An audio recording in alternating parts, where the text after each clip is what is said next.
Teman-teman sekalian, saya hadir juga bersama dengan Romo Ewal di sini.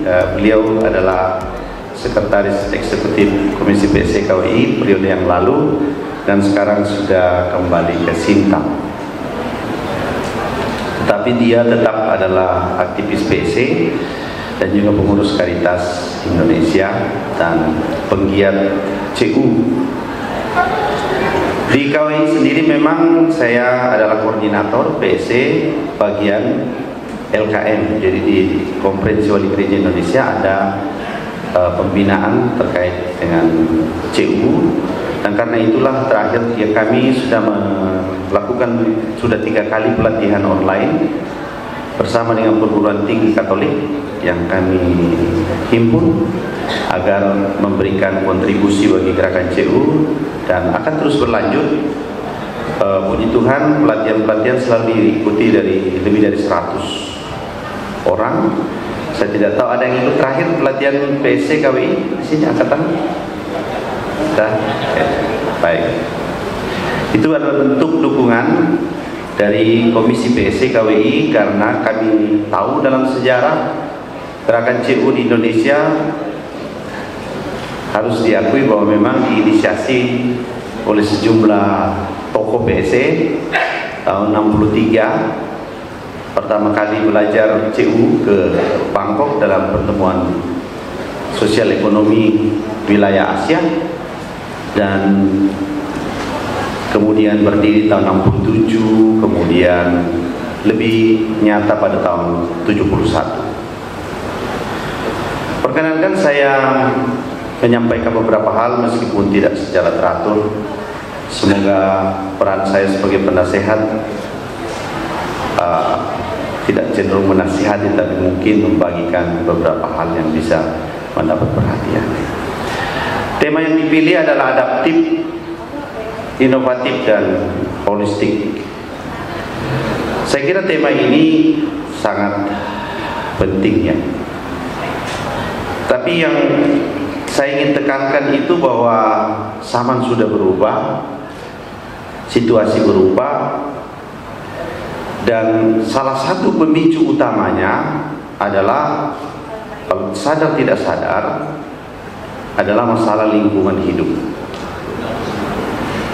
Sumber kebanyakan persoalan saat ini adalah lingkungan hidup yang membuat kemiskinan, perubahan konstelasi ekonomi, politik, kemiskinan, dan yang terakhir bencana yang sulit lagi kita prediksi, dan termasuk untuk petani, masalah pemberdayaan kita akan mengalami tantangan.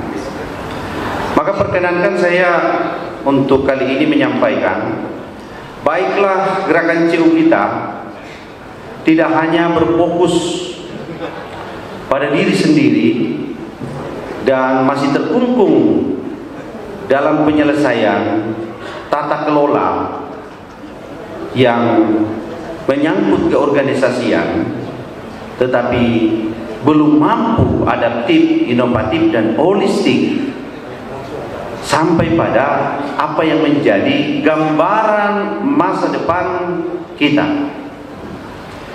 Banyak dari pembicaraan terakhir-terakhir ini, orang sibuk berbicara tentang banyak hal, tapi dia tidak ingat kalau Paus Fransiskus dalam Laudate Deum mengingatkan, jangan-jangan abad ini adalah abad terakhir dari bumi, ibu bumi, rahim bumi, karena kerusakan yang telah kita timpakan kepadanya. Kita bilang masa depan. Di manakah masa depan kalau bumi ini hancur? Di mana masa depan? Di mana masa depan kalau air tidak ada? Di mana masa depan kalau panas besar dan orang mati karena kepanasan? Di mana masa depan? Di mana masa depan CU? Mana masa depan itu?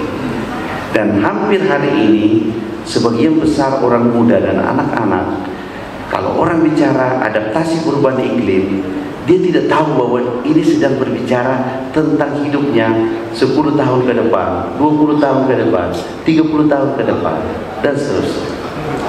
Gerakan CU mestinya dengan kata adaptif, inovatif, holistik, mesti sangat-sangat peduli dengan situasi di mana CU hidup.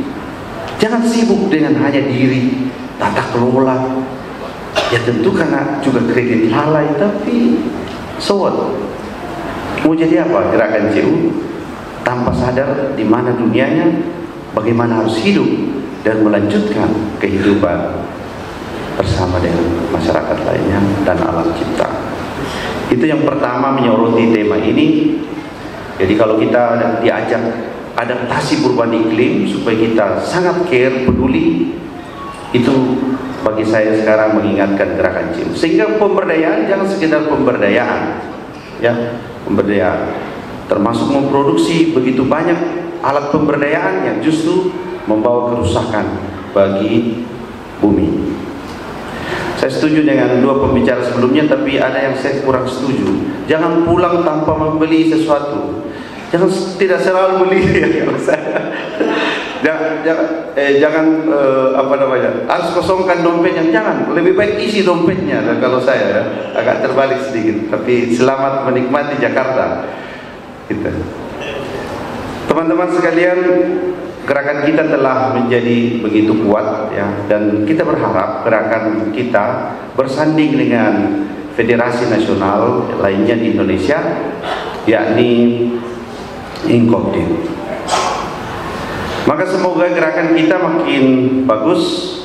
Saya terima kasih kepada pengurus dan manajemen Puskop Cina. Setiap bulan itu saya dikirimi laporan semua CU setiap bulan, dan saya selalu menjawab kepada Mr. NAC, Mr. Adri Al-Katri itu bahwa saya baca, dan saya baca semua perkembangan CU teman-teman sekalian. Ada dua tendensi yang berbenah dan semakin baik, kelihatannya semakin baik. Tendensi berikut entah berbenah atau tidak berbenah, tapi kinerja makin buruk. Dua tendensi itu di dalam laporan ini. Separuh itu berjuang menjadi semakin sehat dalam banyak indikator, tapi separuh sedang susah hati. Jadi semoga gerakan kita ini gerakan yang bisa bertahan, tetapi prinsip-prinsip tata kelola, prinsip-prinsip kerjasama, penyehatan ini mesti kita lakukan. Dan karena itu saya tetap sebagai penasehat mendorong, mari benar-benar berbenah, karena soal yang pertama tadi sudah disebut, apalagi soal kedua ini, dan masih banyak soal, supaya CU kita ini jangan menjadi masalah, tragedi, kesulitan di dalam gerakan kita ini. Saya termasuk berani mengajak teman-teman CU baru masuk. Saya menggandeng dari Papua ini, Noken Mampura ini, saya bawa ini. Jadi saya kalau masuk kerak jarang tidak membawa yang baru. Saya bawa beberapa tahun lalu saya bawa semangat sejahtera mandiri bersama dari Cibinong ya, kita dari Banten.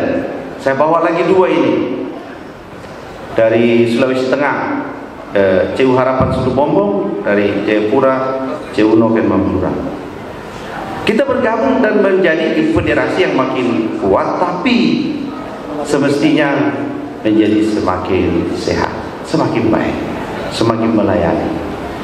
Dan karena itu beberapa hal yang akan positif kita alami tahun ini, dan saya salut kepada Puskop Cina, teman-teman yang mungkin di Denpasar nanti ada beberapa CU kita lagi akan menerima akses branding setelah 6 tahun berturut-turut. Cus dari 2017 sendiri saja yang menerima, berharap ada nanti temannya masuk naik untuk menerima akses branding, dan kita banyak foto-fotonya, karena tambahan acara itu tidak lengkap kalau tidak ada foto-foto. Jadi Puskop Cina akan bersyukur, dan Culek juga saya dengar sudah semakin bagus, dan semoga ini memotivasi gerakan kita menjadi semakin baik. Sebagai federasi di tingkat Asia, dengan pengetahuan saya, kita juga salah satu federasi yang terintegrasi. Salah satu yang penting dalam CU kita itu adalah penggunaan teknologi informasi, dan sangat diakui pengembangan PT Aro bersama kita dengan ICT. Sampai-sampai Tony sekarang berangkat ke Amerika, nantinya juga sudah berapa kali mendapat beasiswa dan kesempatan karena penghargaan Federasi CU Internasional dan Asia terhadap pengembangan IT kita. Saya bukan karena ketua pengembangan IT di Puskop Cina sampai hari ini, bukan karena itu, tapi memang benar. Dan dalam launching besok, dengan kita meningkatkan platform kita dalam apps, ya, itu menjadi sangat mudah, ya. Dan dengan nanti terintegrasi dengan sistem keuangan ekosistem yang ada, yang tidak bisa ditawar lagi, Nah, ini kita akan sangat bersyukur. Sayangnya kalau barang yang baik yang kita miliki tidak digunakan. Saya harap semua pengurus pengawas, staf-staf CU yang hadir di sini, kalau pengawas boleh angkat tangan begini ya. Penasehat. Saya harap semua yang mengusung CU sudah menggunakan ICT sebagai komitmen. Dan ada beberapa CU minimal 4 kali harus menggunakan ICT sebulan. Ada beberapa CU, tapi ada CU yang mungkin belum berkeinginan semakin holistik, inovatif, adaptif.